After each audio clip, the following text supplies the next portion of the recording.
Era uma tarde de sábado, dia 12 de março de 2022, quando minha mãe recebeu um telefonema que mudaria o rumo da nossa família. Do outro lado da linha, a voz séria do médico pediatra confirmava o que já desconfiávamos há semanas. Eu, Lucas, então com 19 anos, nascido aparentemente saudável, tinha uma malformação cardíaca chamada comunicação interventricular, CIV, um buraco no coração, entre os ventrículos direito e esquerdo, que permitia a mistura do sangue oxigenado com o não oxigenado, sobrecarregando meu pulmão e colocando minha vida em risco a longo prazo. As palavras do médico ecoaram como um trovão: é uma condição grave.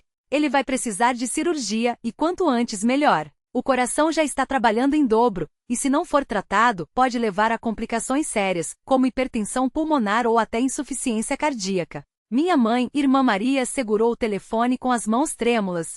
Meu pai, irmão João, que estava no trabalho, foi chamado às pressas. Quando cheguei em casa após o culto dos jovens, notei imediatamente que algo estava errado. Meus pais estavam sentados à mesa da cozinha, com os rostos pálidos e os olhos cheios de lágrimas. Filho, senta aqui, meu pai disse, com a voz embargada. Ele colocou a mão no meu ombro e começou a explicar, com palavras cuidadosas, o que o médico havia dito. Eu ouvi tudo em silêncio, sentindo um nó se formar na minha garganta. Não era uma dor física, mas um peso no peito, como se o próprio coração estivesse sendo esmagado pela notícia. Mas Deus é poderoso, filho. Ele pode curar, minha mãe acrescentou, enxugando as lágrimas com o avental. Eu assenti, mas confesso que, naquele momento, o medo foi maior que a fé. Nos dias que se seguiram, os exames se multiplicaram. Ecocardiograma, eletrocardiograma, raio-x do tórax, exames de sangue. Cada procedimento era uma nova confirmação da gravidade do problema. O cardiologista, um homem sério e direto, mostrou as imagens do meu coração na tela do computador. Veja aqui, Lucas, ele apontou com a caneta. Esse espaço escuro é o defeito. O sangue está passando de um lado para o outro, e isso não pode continuar. Ele explicou que em casos como o meu, a cirurgia era o único tratamento definitivo. Você é jovem, e isso é a seu favor, mas não dá para adiar. O coração já está dilatado. Eu olhava para aquelas imagens, tentando entender como algo tão pequeno, um buraco de menos de 1 centímetro, poderia causar tanto dano.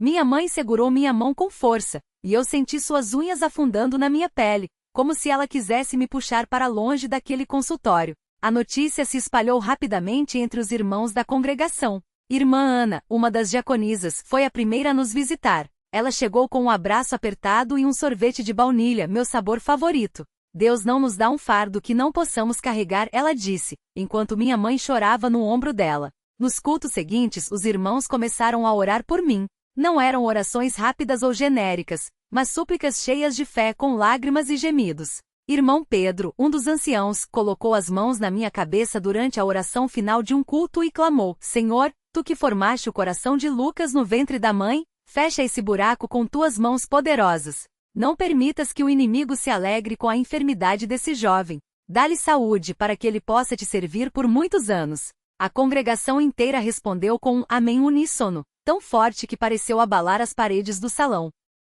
Mas apesar de toda a fé dos irmãos, o medo ainda me acompanhava. À noite, quando deitava para dormir, sentia o coração bater descompassado, como se quisesse sair do peito. Às vezes faltava ar, e eu tinha que me sentar na cama, respirando fundo até a crise passar. Certas manhãs, acordava com as mãos suadas e a sensação de que algo muito ruim estava prestes a acontecer. Uma vez, durante uma aula na faculdade, senti uma dor aguda no peito, como uma facada. Tive que sair correndo para o banheiro, onde me ajoelhei, suando frio, pedindo a Deus que não me deixasse desmaiar ali.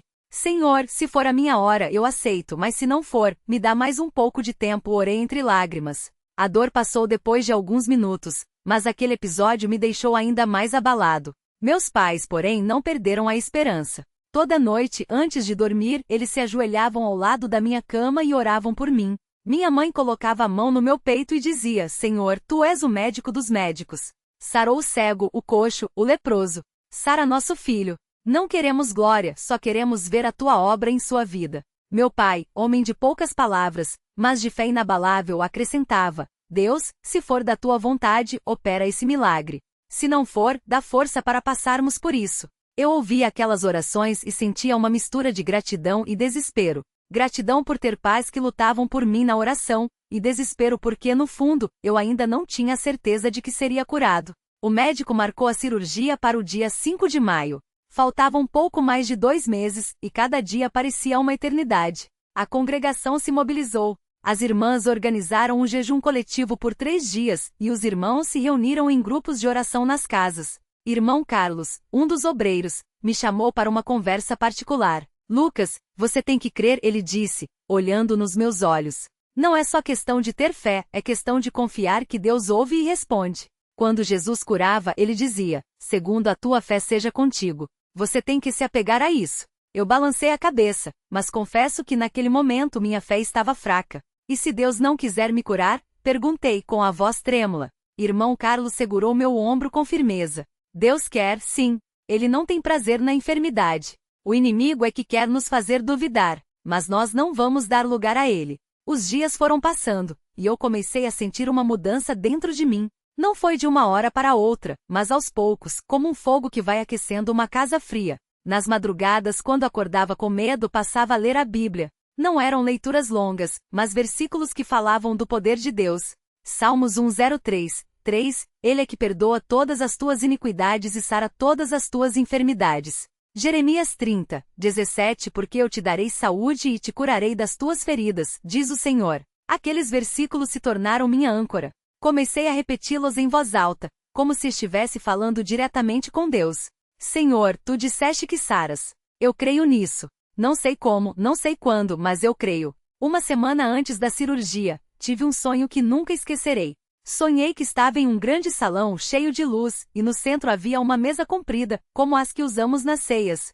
Sobre a mesa havia um coração humano batendo fortemente. De repente uma mão, não vi de quem era, tocou aquele coração, e o buraco que havia nele começou a se fechar, como se estivesse sendo costurado por uma linha dourada. Quando acordei, estava suado, mas com uma paz que não sentia há semanas. Contei o sonho para meus pais, e minha mãe chorou. Isso é um sinal, filho. Deus está nos mostrando que ele já operou. Meu pai, mais cauteloso, apenas disse, vamos esperar e ver. Mas se foi de Deus, ele vai confirmar.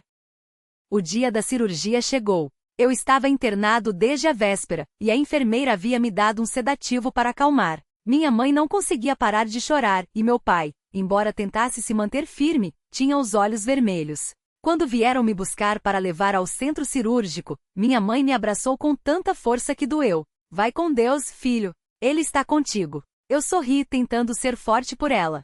Tá tudo bem, mãe. Deus já curou. Não sei de onde tirei aquela certeza, mas foi como se uma voz dentro de mim tivesse falado por mim. Enquanto me preparavam para a anestesia, o médico cirurgião, um homem alto e de expressão séria, se aproximou. Lucas, você sabe que essa cirurgia tem riscos, né? Mas eu já fiz muitas como essa, e você está em boas mãos. Eu assenti, mas antes que ele se afastasse, algo me impulsionou a dizer, doutor, o senhor vai operar, mas Deus já operou. Ele me olhou com surpresa, como se não soubesse o que responder, e depois apenas balançou a cabeça. Bom, então está tudo certo. Quando a anestesia começou a fazer efeito, fechei os olhos e orei. Senhor, se for da tua vontade, mostra o teu poder hoje. Se não for, que a tua vontade seja feita. E então, tudo ficou escuro. O que aconteceu nos minutos seguintes, só Deus sabe. Mas quando acordei na recuperação, a primeira coisa que ouvi foi o médico falando com meus pais, do lado de fora da sala. É incrível. Eu não entendo. Minha mãe estava chorando, mas dessa vez eram lágrimas de alegria. O que aconteceu, doutor? Ela perguntou com a voz trêmula. Bom, eu não tenho explicação médica para isso, ele respondeu. Quando abrimos o peito do Lucas, o coração estava perfeitamente normal. Não havia nenhum buraco, nenhum defeito. É como se ele nunca tivesse tido a CIV. Meu pai soltou um grito de louvor, glória a Deus. A enfermeira que estava ao meu lado, olhou para mim com os olhos arregalados. Você é um milagre, menino. Os exames posteriores confirmaram. Meu coração estava completamente sadio. Não havia mais nenhuma comunicação entre os ventrículos. O cardiologista que me acompanhava desde o início ficou tão impressionado que pediu para ver os exames antigos e os novos lado a lado. Isso não é normal, ele repetia, balançando a cabeça. Não é normal. Minha mãe, emocionada, disse, não é normal, doutor, porque não foi a medicina que fez. Foi Deus. Ele não discutiu. Apenas assinou minha alta e disse, cuide-se, Lucas. E continue acreditando no que acredita. Quando voltei para a congregação no domingo seguinte foi uma festa. Os irmãos me abraçavam, choravam, louvavam a Deus. Irmão Pedro, o mesmo que havia orado por mim meses antes, subiu ao púlpito e contou o testemunho para todos. Irmãos, isso não é obra do homem, é obra de Deus.